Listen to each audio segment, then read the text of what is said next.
Win as many games, and you won't get very good.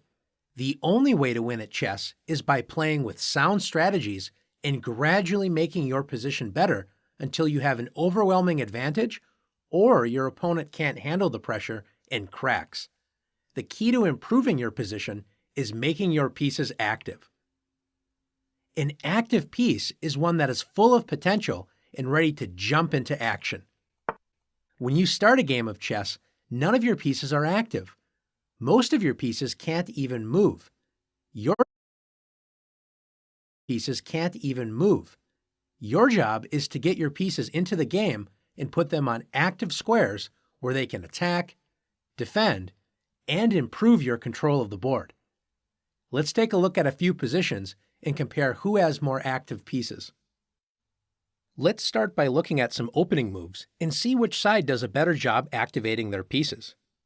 White begins the game with e4, controlling the center and already opening up lines for the light-squared bishop and queen. Black plays h6. This pawn controls g5 but does nothing to help with development. White plays knight f3. The knight activates toward the center, controlling the d4 and e5 central squares.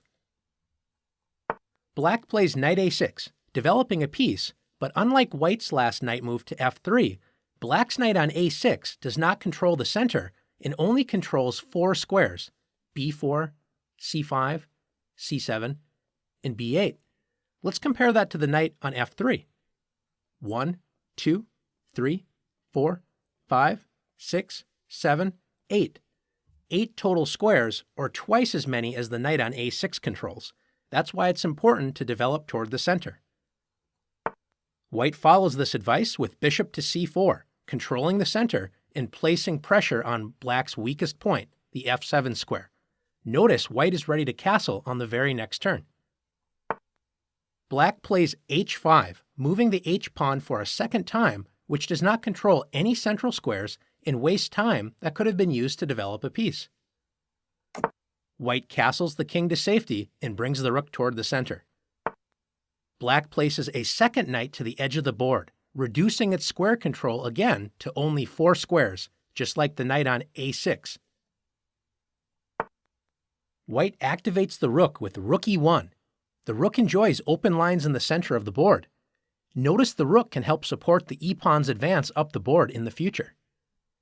Taking a look at White's position, you can notice that White has placed a pawn in the center, has developed pieces to active squares that help control the center, and White has also castled the king to safety. Black, on the other hand, does not control any of the key central squares, has 2 knights on the edge of the board, and Black has not moved any pawns that would allow the bishops and queen to enter the game. White's position is far more active. Let's take a look at another position. Take a moment and compare White and Black's pieces. Which side has more active pieces, White or Black? Let's first look at White's pieces. Notice that White has 3 pieces in Black's territory, the bishop on f6, the knight on d6, and the rook on c7. All of these pieces are very active. The bishop on f6 controls a lot of key squares right in front of Black's king, and notice the bishop controls the entire a1 to h8 diagonal. This bishop also controls h4 to d8, controlling a lot of dark squares right in Black's territory. The knight on d6 is excellently placed. It's putting pressure on f7, b7, and the bishop on c8. Notice White's rook on c7 is doing the same thing, pressurizing all 3 of these targets as well. The only piece that's not in Black's territory is the rook on d1, and it enjoys a lot of open squares and also protects the knight on d6. Let's compare that with Black's pieces.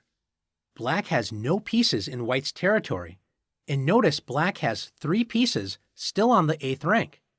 The rook on a8, the bishop on c8, and the rook on f8.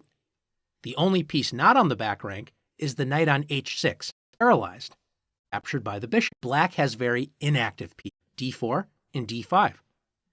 Both sides have very active bishops. They both control kingside and queenside space. Both sides have queens directly behind those bishops, controlling good diagonals on the king side as well as queenside, and they're well placed in the center of the board. Notice both sides have rooks on the c-file, enjoying a lot of open squares. The only difference between the two sides is the rook on e1 for white has the e-file all to itself. Meanwhile, the rook on f8 isn't really doing that much for black. So black solves this by playing rook f to e8. Both sides have very active pieces. We would call this an even or balanced position. Now that you've learned how to identify active versus inactive pieces, it's your turn to practice activating your pieces.